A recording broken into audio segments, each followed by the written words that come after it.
my vlog. Yan ang vlog ko po today ay ang aking pagbabakuna. Kanina, gumising ako ng alas 3 para pumunta dito sa stadium para makakuha ng number. So mga around 4 or 4:30 nung nagbigay sila ng number. So nakakuha ko, ang number is 142. So umuwi muna ako and then bumalik ako ng alas 7 para sa bakuna. And then ngayon ito, nakapila na kami. So dami ng tao dito. Makikita nyo, sobrang dami ng tao. Ayan. So pansin nyo din, naka-double mask ako and then shield dahil para protection dahil mahirap magkasakit. Pfizer po ang ibabakuna sa akin. Pinantay ko talaga ng Pfizer kasi mas gusto ko po ang Pfizer. Kasi meron siya protection sa Delta. Kasi mostly yung Sinovac, okay naman yung Sinovac, kaya lang dahil wala siyang protection sa Delta variant, kaya ayaw ko. So nagsimula na, nagtatawag na sila. So yung iba, hindi naka-face shield. Kaya yung iba, hindi pwede bumila ng hindi naka-face shield. Dito, priority din yung mga senior, yung mga PWD. Sila yung priority dyan. Tapos kami naman sa kanila. So, aantayin mo yung number mo para pumunta ka dun sa gitna. Line up para doon sa doon. Guys, sa mga hindi pa po napapapunahan, magpapapuna na. Kasi importante ang papuna. Totoo po kasi ang virus, hindi dito laro-laro. Huwag po kayo matakot dahil safe naman ang bakuna. Mas matakot kayo sa virus, diba? Kasi alam nyo, ako, marami na akong kakilala kaibigan. Yung iba kamag-anak ng business ko, yung iba kapitbahay namin, na hindi naman kapitbahay, kumbaga kabarangay namin yung namatay dahil sa COVID. Yung iba nagkasakit dahil sa COVID. Kaya alam nyo kung anong dito, bakit kailangan natin magpapagod. Ang isipin natin hindi lang yung sarili natin, kundi yung pamilya natin. Lalo na pag may mga lolo-lola tayo, yung tatay natin, mga kapatid natin na mahina yung immune system doon. Especially yung mga anak natin. Kaya tayo kailangan magpapaguna. Kasi pag tayo nagkasakit, nahawaan natin mga anak natin, mga kapag-anak natin, mga mahal natin sa buhay. Grabe, sobrang sakit mo. At isa pa, dalawang klase lang kasi yung pwede mo mangyari sa'yo. Yung pag natamaan ka ng COVID. Pag natamaan ka, una, is yung mamamatay ka. Diba? Kasi pag namahal ka sa buhay na namatay din, sobrang sakit. Pangalawa, yung pag na-hospital ka, sa panahon natin ngayon, sobrang dami ang na-hospital. Ang hirap makakuha ng kung makapasok sa mga hospital ngayon. Yung iba sa sasakyan, yung iba sa bahay, papaano na ng oxygen para lang makahinga ng maayos. Pero pag nasa hospital ka naman, grabe yung bill, grabe yung kabayaran mo. Hindi lang 10,000, hindi lang kundi 100,000, diba? Yung kakilala namin, ang binayaran niya is 200,000 in just 1 week. Pero ewan ko kung umabot sila ng 2 weeks, diba? Yung iba nga 500,000 pa, lalo na sa mga talagang mamahaling hospital. Kaya guys, kung hindi pa tayo nagkabakuna, dapat magpapakuna tayo at kailangan natin talaga magpapakuna kasi grabe.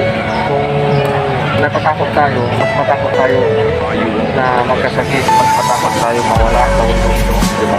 Hindi mo ma-enjoy yung buhay mo pag mawala ka ng maaga. At syempre yung mga mahal sa buhay, yung mga anak mo, yung asawa mo, yung nanay at tatay mo, lola at lola. Kaya kailangan natin mag-ingat, kailangan natin magpapakuna, diba? Importante po ang bakuna guys, hindi po ito biro yung magkaroon ng virus. Dati parang hindi naniniwala yung iba, pero yung mga namatay na, yung mga nagkakasakit na, yung mga kamag-anak nila, diba? Makikita natin yung hirap na dinanas nila dahil sa COVID, dahil sa virus na to. Kaya mas better na magpapakuna tayo, huwag tayo matakot na magpapakuna dahil napakamalaga nito. Dito, ginawa namin dito, maaga kami humila talaga. Gumising ako ng alas 3. Ito nga alas 3. Humila na. para lang magkakuha ng number. Kasi booking to, first come first serve. Kaya guys, magpapapuna tayo. Ha? Mahalin natin yung buhay natin, yung buhay ng pamilya natin. Isipin natin sila. Okay? Mamaya guys, makikita nyo, sana payagan tayong mag-big ng video habang binabaksinan tayo. Yan. So, wait lang, pakatawagin na rin yung pangalan ko mamaya. Mamaya ulit, guys.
Alis na po muna sa pila.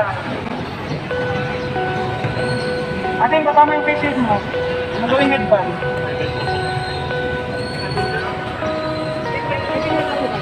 Okay.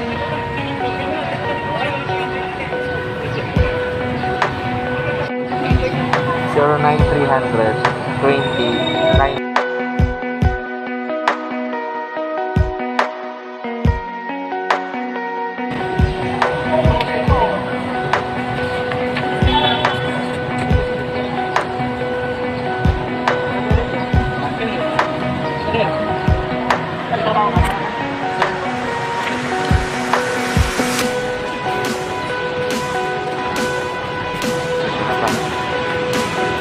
Second lane, para sa baby, gano'n.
Kalimit niya. Mga anak. Yes, ang kalimit niya.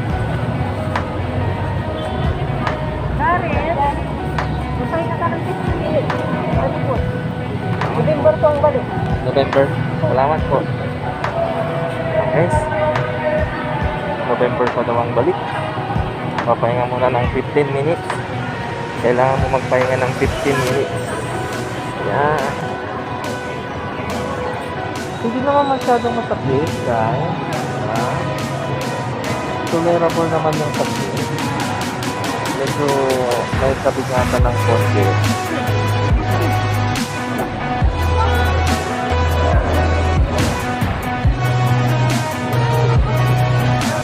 Tapos na yung 15 minutes, akit na tayo dyan sa taas para tawag doon, magpa-picture. May award din sa